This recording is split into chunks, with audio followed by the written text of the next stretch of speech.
some What we fantastic. call it is male saturated. Yes, male saturated. But there are some fantastic women. I have spoken to some doing some fantastic things, but they do, I think, sometimes struggle with the selling aspect in terms of men are quite happy to just kind of BS their way. But the women often will suffer from sometimes, should I really, be speaking, imposter syndrome and all of that. What are some of the barriers that you find women have to really doing this speaking side of things? Well, we've got 2,500 women who are excited to be on stage and really good at it. So I tend to tell people it's less about the feelings of imposter, which, by the way, both men and women can feel imposter syndrome.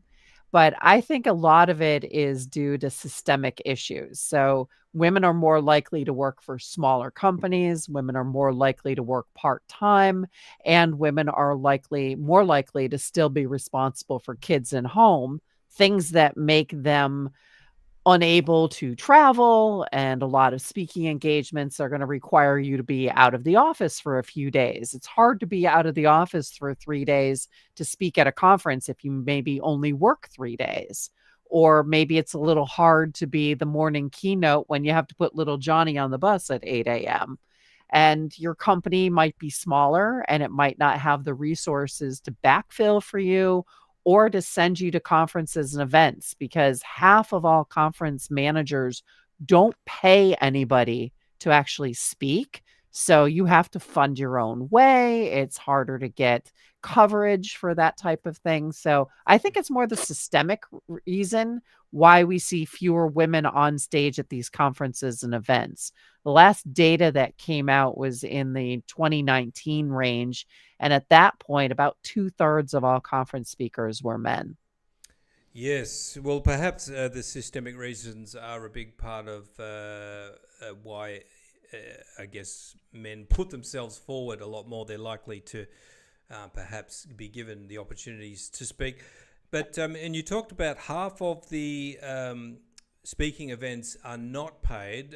How do people get from that point to the position where they are able to be paid to speak? Yeah, and I think a lot of times it's understanding speaker business models.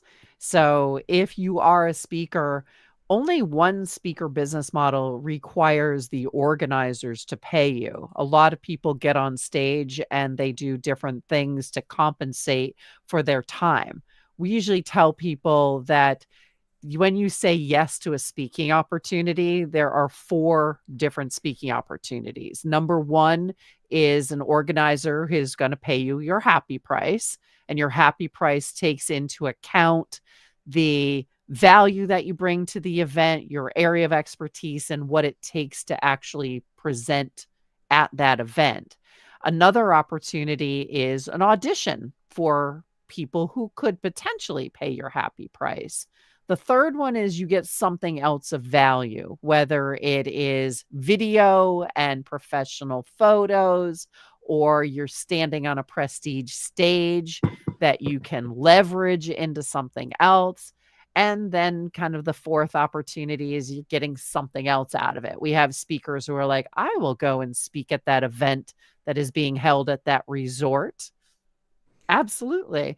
So, there's a bunch of different business models around public speaking. And I think the people who get paid by organizers are, number one, understanding the events and their business models, but they are also bringing real value. They are sharing something that is of value to the audience, and they're able to help the organizers sell tickets. So, butts in